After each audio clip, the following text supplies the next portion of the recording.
not changed his appearance, but also that he has obtained a backpack, a duffel sling type pack, and a hooded sweatshirt. Cavalcante is depicted in the photo walking north at 8:21 p.m.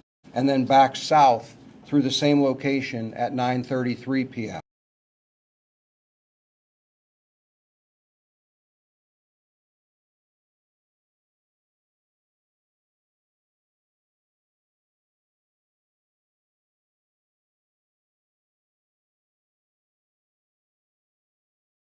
Afternoon with the superintendents of a number of area school districts. We had assured them that if anything changed, we would promptly notify them. As promised, that notification occurred at approximately 5 a.m., resulting in a decision by the Unionville, Chadds Ford, and Kennett Consolidated School Districts to cancel classes for the day.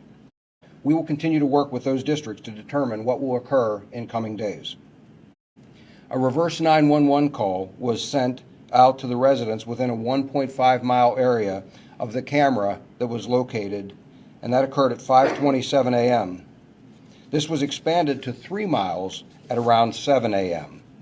We had already requested and begun to mobilize resources from additional federal agencies last evening to include the FBI and U.S. Customs and Border Patrol. People and equipment from those agencies is being mobilized and added to the search as we speak. We continue to ask for the public's help by familiarizing themselves with the photograph and the description of Cavalcante.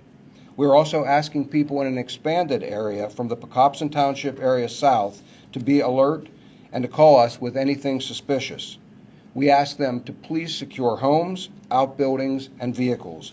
Cavalcante has clearly already obtained some clothing and unknown other supplies, and we want to minimize any opportunity to obtain anything more. It is important we keep pressure on him as we continue this hunt. We are also asking residents and businesses anywhere in or near this area to check their home and business security cameras and call us with anything suspicious that they might observe. A tip line has been established and we can be reached at 717-562-2987. That was 717-562-2987. We remind everyone that a reward totaling up to $10,000 has been offered for information leading to the capture of Danelo Cavalcante. What I would also ask is that people consider signing up for the alerts here in Chester County, and it's they can sign up at readychesco.org, readychesco.org. And with that, we will be happy to take any questions that you might have at this time. So do you ever and I'm sorry, just 1 second. If we could display the photos here.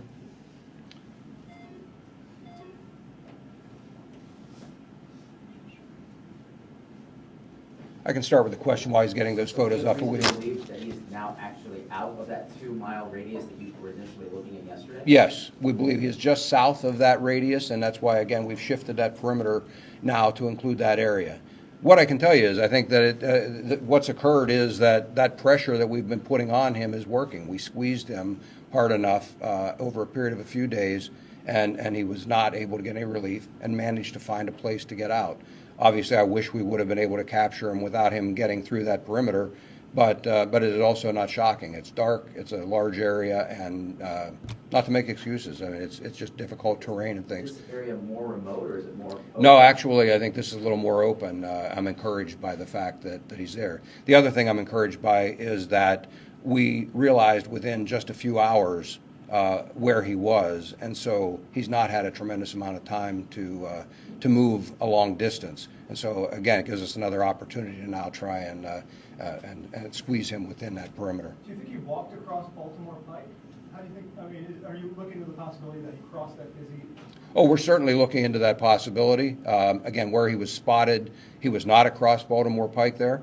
But obviously, we consider anything, and the perimeter has expanded south of Route 1 as well. Is this trail camera monitored either by law enforcement or by Longwood 24/7? No, it was a private camera, and an individual checked it and notified us promptly. It's not a Longwood Gardens camera?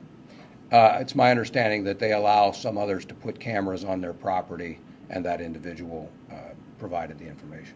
Any idea how he got the supplies? Were these a result of burglaries?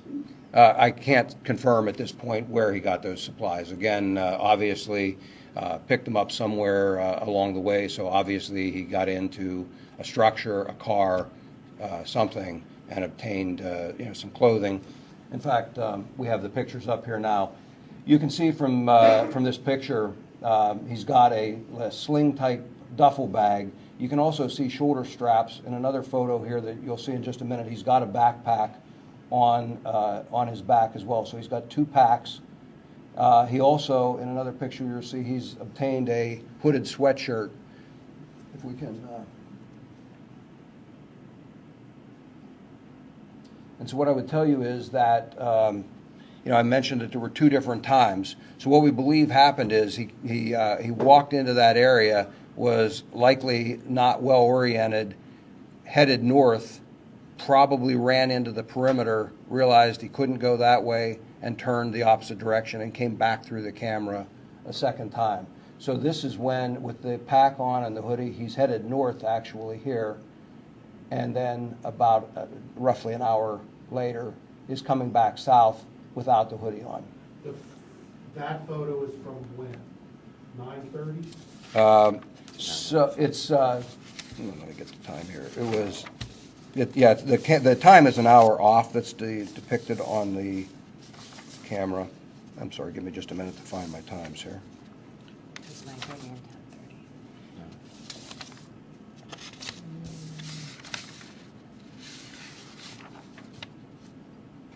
I'll get that for you here in just a minute. But it was about an hour apart. It was roughly 8:20 and 9:30. We've heard 10:30 for the shirt off. I understand that. Again, the time stamp on the photo should be the time stamp is an hour off. It's actually 9:30, and The other one's 8:30. and the other one was 8:30 or thereabouts. 9:33 is the one. 8:21 was the first one. So he's headed north at 8:21.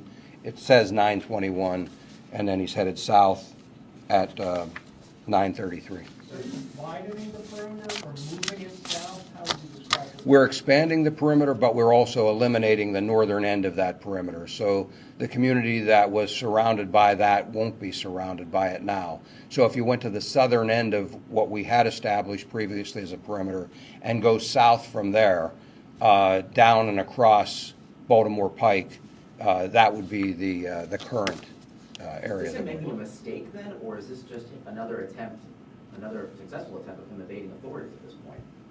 Oh, I think he's absolutely succumbing to the pressure, and yes, he's trying to escape, and that's what he managed to do. He found a point that he could squeeze through that perimeter, and he traveled south. We'll now expand that perimeter and move it so that we can try and encapsulate him again, and we're already actively searching those areas. It's been 6 days. I mean, do we know anything more about his background? Does he have any survival skills? I mean, he's been foraging, clearly he's been stealing stuff. What can you tell the public? I mean, this guy's clearly cunning, and he's been able to evade you guys for 6 days now. We're not aware of any formal training in terms of survival skills. You're dealing with someone who's desperate and who doesn't want to be caught.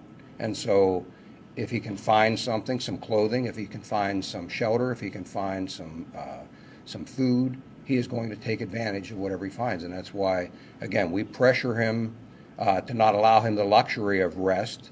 And then we're asking the public to help us by making sure things are secure so that we can minimize his opportunities to obtain those things that he doesn't otherwise have. He doesn't have, to our knowledge, he doesn't have caches out there or any supplies that he can go to and obtain, as we've seen in some other searches we've done. That's not the case here. I believe this was just an opportunity that he took to get out of the jail, and once out, he's now winging it, and so he does what he has to do to try and avoid escape, or try and avoid capture, rather. From his mother to convince him to turn himself back in? We have not since yesterday, and we'll have to evaluate whether we think that will be effective going forward. Longwood Gardens is closed today. Are you going to be searching Longwood Gardens? Longwood Gardens is closed, and we will be in that area, not only Longwood Gardens, but the entire area, we will be pushing through. He could walk to Delaware today if he was able to walk that far. Are you coordinating with officials in Delaware? We are. Police? And does that change anything if he crosses the state line? It really doesn't. There's a federal warrant that the marshals have obtained for him. That's again, it's federal warrant, so it covers us regardless of where he goes. You would still be. At this point, I don't believe he has made it to Delaware. I believe he's still well into Pennsylvania, and we're going to act on that and continue to pressure him. But at the same time, we always look at options. Even while we were looking at that perimeter, as I said to you yesterday, we follow up on any tip. We don't discount anything, and certainly that's why in this case it was a really solid tip. But we've had lots of others. We follow up on those as well, and on the chance that he has managed to get out of that area, and certainly even prior to this, we had already been coordinating with Delaware. What's the latest on the investigation into how he was actually able to get out of prison? Is there any clarity on what happened? My understanding is there's not going to be anything released on that right away. I think the investigation is still ongoing. I can tell you that there have been many interviews done, and both in an effort to investigate the escape, but also to assist us in looking at any plans, any contacts he may have had on the outside, that kind of thing. So that all factors into it, and unless the district attorney has something else to add, I would just say that we're not in a position to start releasing anything on that What's yet the today. situation at the prison now? Are the inmates still on lockdown?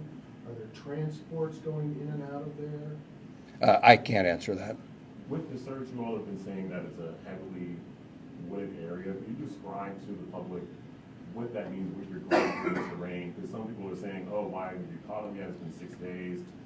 Where are the dogs? That kind of stuff. Yeah. Can you describe what it's like out there? What I would describe to you, again, you've heard me refer to other searches. I mean, the terrain here, while one would think, okay, we're not in the middle of a national forest or something else, what you have, though, are significant parcels of wooded area with a lot of undergrowth, so thick that our searchers can't be more than a couple of yards apart, or they at times lose sight of one another. It's so thick that they have to hack their way through or go around and try and make sure that they've still covered that area, because you can't walk through it. That's certainly not everywhere, but there are large patches of that kind of undergrowth in the woods. Additionally, one of the challenges that you have here that you don't have out in a larger forest is you've got people with large yards, parcels of land, multiple acres with outbuildings and shrubbery, landscaping, all kinds of things, sheds that afford an opportunity to hide.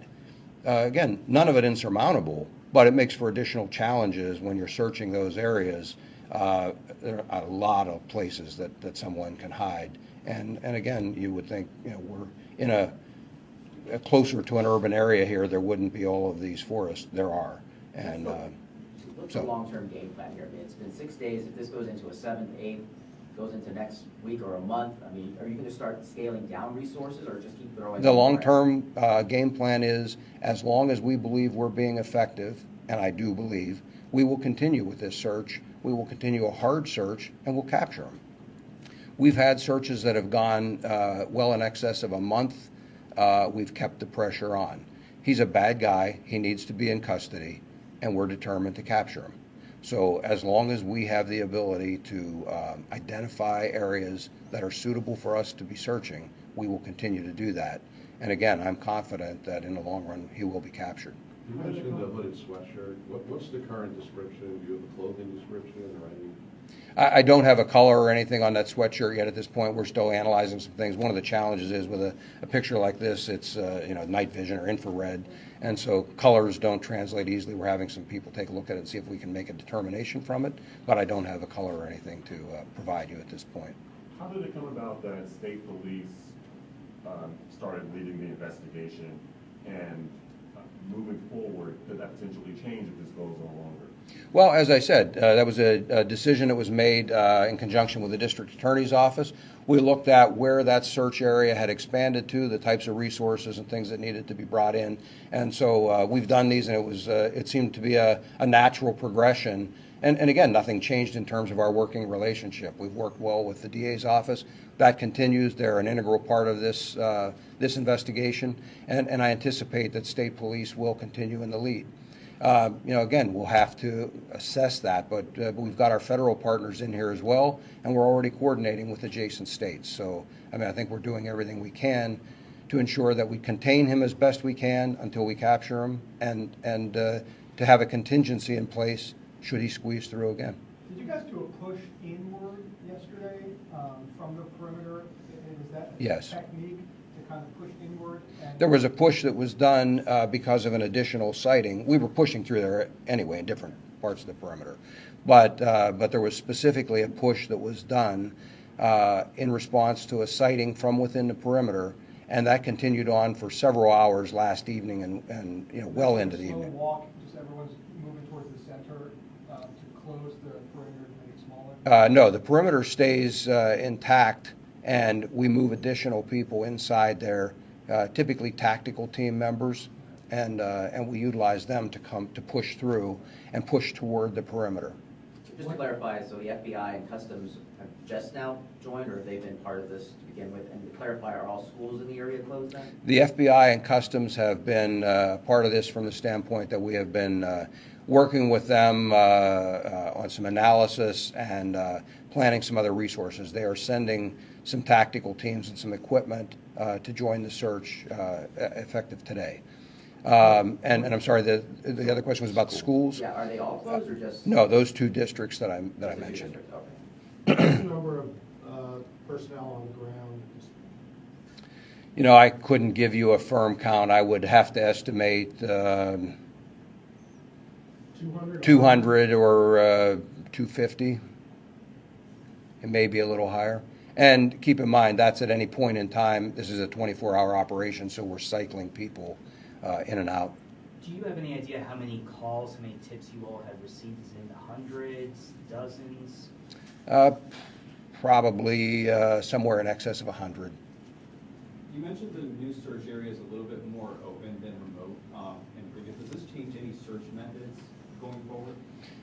It doesn't change the methods. It changes the effectiveness of some of the technology. Some of it obviously is we're better served by it in some of the more open areas, but it really doesn't change the fact that our path forward here is to keep pressure on him and to search those areas, whether using technology, whether physically searching it, sweeping through. Even in the more open areas, you still have, again, a lot of places to hide. Homes, businesses, outbuildings, and on, that all present an opportunity for him and a challenge for us. But again, I'm confident that he will slip up. He did here. He walked into a trail cam, didn't know it. He'll slip up. We're making him move, and that's a good thing. So you said one additional sighting yesterday. Does that mean it's 5 credible sightings now? Yes, plus the trail cam. Okay. So the 5th would have been within the perimeter, and then now the trail cam just to the south of that old perimeter. Excuse me. What do you say to the community now with these credible sightings? People out there, posting on social media, they're afraid. What do you say to them to make them feel reassured in your efforts to find him? I do understand and empathize with their concern. As a parent, I would be concerned for my children's safety, grandchildren's safety as well.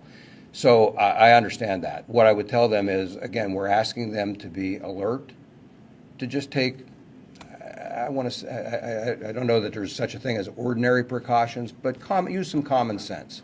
We're not trying to lock people down. At the same time, they should use some caution. They should be observant as to what's going on around their home and their yard, that kind of thing. As I've mentioned, we're asking them to lock their vehicles. If they don't ordinarily do that, or ordinarily they would run in for a few minutes into the house and not lock their car, please lock the car. And pay attention to what's going on. Pay attention to your neighbors. Anything that's unusual there, in the event they're not home, perhaps we can get a call and end this quicker. But really, it's vigilance that we're looking for from people right now. He's clearly in escape mode, but he's desperate. So his history is that he's a dangerous individual, and I know that sounds contradictory. Well, he's dangerous, and I'm not saying locked down. If we identify that he's in a very specific area, my recommendation then would be stay in your homes. And we will message the people if we truly have him locked down into a very small area. Much like we used reverse 911 this morning, we have the ability to do that. We can use the Chesco alerts. We'll get word to people if we need them to take more decisive action. For right now, again, being alert and talking to us. Check your security cameras. Provide us any information that you think might be helpful. So the people in Kennett Square around Longwood Gardens, they're still encouraged, like you said, to remain vigilant but not to lock down? Correct. Again, I would be, if I were staying home and my home was in there, even while I was in the house, I would have my doors locked. But I wouldn't feel like I was a prisoner in my home. If I need to go to the store, I'm going to go out, get in my car, and go to the store. That's what I mean, I guess, when I say take some precautions, but at the same time, we're not asking people to stay as prisoners in their own homes. Just really quickly, I know that initially there was concerns that he had some contacts with family in the Phoenixville area. They've been consulted, and is there any dialogue there? Any chance he's been in contact with any of those? At this point, any interviews or anything else that we would have done will remain confidential at this point. I wouldn't want to disclose. But rest assured that any family, friends, associates, contacts even from jail, we have run all of those things out, and we continue to run those out, looking for anything that might be helpful. Okay. All right. I believe we'll be sending these photos out. We'll make them available to you electronically if you would like those. And I thank you for your time, and I thank you for your assistance getting this word out to the